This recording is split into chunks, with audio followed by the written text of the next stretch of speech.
Today we will be discussing the guy that said we're all gonna die. My name is Jaden, this is Paul, and today we'll be discussing Keynesian Economics, or more specifically, it as a policy during crises.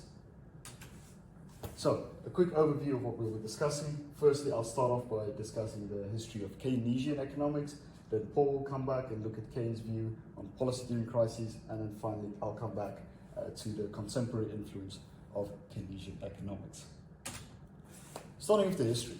So as we know, from 1902 to 1904, John Keynes studied at King's College, Cambridge. We obtained a bachelor's in mathematics. However, it wasn't until later years where he came up with his theory that we know and love today. However, let's first start at the Great Depression in 1921. The Great Depression started in the US, where up to 3 million workers were unemployed in the UK, and up to 15 million workers were unemployed in the US. So as the general school of thought at the time was neoclassical, which believed that we should leave the economy alone and wait in the long run for it to recover.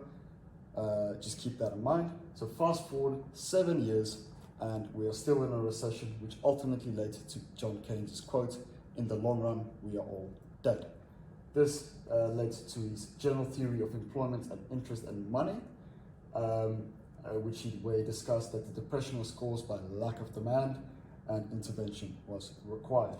Moving on to when the Great Depression actually came to an end, which was 1941, which was primarily due to the US mobilizing itself for war by creating jobs and essentially demand, which links to Keynesian's school of thought. Thank you, Jaden. Now let's talk about Keynes' view on policy during economic crisis. Keynes was a great advocate of counter-cyclical fiscal policy. Well, what do we mean by that? I guess you all know the business cycle. So we have economic boom here at the peak and then a steep dive to the economic recession. Well, Keynes said during an economic boom, we should have high taxes and low government spending to create some sort of savings for the recession's time. And then for economic recessions, we should have low taxes and high government spending. So essentially he wants to smooth out this business cycle. During the peak, at the boom, he wants to spend less money so that the boom is less strong. And during the recession, so here, he wants to spend more money from the government side, so expansionary fiscal policy in this part, to make the recession less extreme, so smooth out the business cycle in general. However, as Jaden already pointed out, this, as he had this favorite quote, "In the long run we're all dead," this is only a short-run theory. However, in the short run, this stabilizes employment and also aggregate demand. Now, let's talk about some other theories he had which link to this main idea of his. So he often talked about effective demand. So effective demand, total demand in society for certain goods and services. And he said if there's low effective demand, this results in high unemployment, in lower wages, in less income, and in a high depression. However, he also said, well, wages are rigid, so they typically do not go down, even though we are in a recession due to several factors such as labor unions or institutions. And what does this lead to? Well, if we are in a crisis and there's low effective demand, companies and firms will cut back on production because they don't have enough demand to meet their supply. And since wages are rigid, they cannot be decreased as well, so they also have to hire less people, so there's less labor demand. However, labor demand is very essential for keeping up the effective demand that Keynes mentioned. And Keynes also said, well, labor demand depends on consumption and investments, which we will now talk about. Consumption and investment, very important concepts of Keynes. Well, consumption depends on income, so if we have higher income, people spend more and also save more, logical. Investment demand depends on two things. Well, we have the interest rate. So if we have a low interest rate, we will have more investments, which then lead to more income and savings, and eventually. And secondly, it also depends on expectations and uncertainty. What does this mean? Well, if we have low uncertainty about the future, we might have higher investments according to Keynes. And there's also one argument he makes that if we smooth out the business cycle, as we just explained, there will be less uncertainty for the economy, which might result in higher investments in general. Then he also introduced the multiplier effect, a very important concept of his. I guess you all know this formula, so y equals c plus I, so income equals consumption plus investment. And essentially he says, well, a change in investments will lead to an even bigger change in income. So if we invest a certain amount in the economy, then the income of the people will rise by an even further amount than the initial amount invested.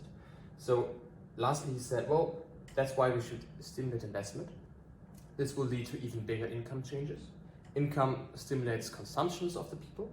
This will lead to more labor demand of the companies, which in turn then results in higher effective demand to fight the recession. Lastly, he talked about monetary policy and fiscal policy. Well, he said monetary policy, so changing the amount of money in the market, is effective because it can create low interest rate. If we have low interest rate, this results in higher investments, higher income, stabilizes demand and employment. However, he also says even though it's effective, there are some practical issues. In some of his papers, he talks about this. He mainly mentions time lags, so it takes time until the monetary policy is effective because it takes time until the interest rates actually go down and have an effect on investments, but also liquidity trap and other things he mentions, which is why he doesn't think monetary policy is effective in practical issues. That's why he is an advocate of fiscal policy, as we saw before, which can be done by adjusting level of taxation or public expenditures, and it can help stabilize demand and employment, because unlike Friedman, Keynes believed that the consumption of people depends on transitory income shocks. So for instance, if the government spends more money, this would be a transitory income shock for the people, and this would then lead to higher consumption of the people to fight the recession, to create effective demand. So fiscal policy is the better suited way to fight this. Hi, thank you, Paul. So now we're going to move on to the contemporary influence, so more specifically the modern day influence. So even though the policy was thought of in the early 1900s, it is still very relevant today. However, it sparks great debate in governments whether to employ a Chicago school of thought, which is said to be a less government intervention, compared to a Keynesian school of thought, which employs more government intervention. More recent examples can be the 2008, an act imposed by the US in 2008 and in 2009 as a way to counter the recession caused by the housing crisis of 2008. However, the most recent example that we could think of was the CARES Act in 2020, which was again implemented by the US as a way to combat the COVID virus impact on the US economy. This was via a $2.2 trillion stimulus bill, which comprised of various components such as assistance with loans, lower taxes, or in general just directly giving the money to your citizens. There was much more components, but we cannot discuss all of them. But yeah, thank you for listening to me and Paul. Here is our sources that we used, and thank you. Thank you, guys.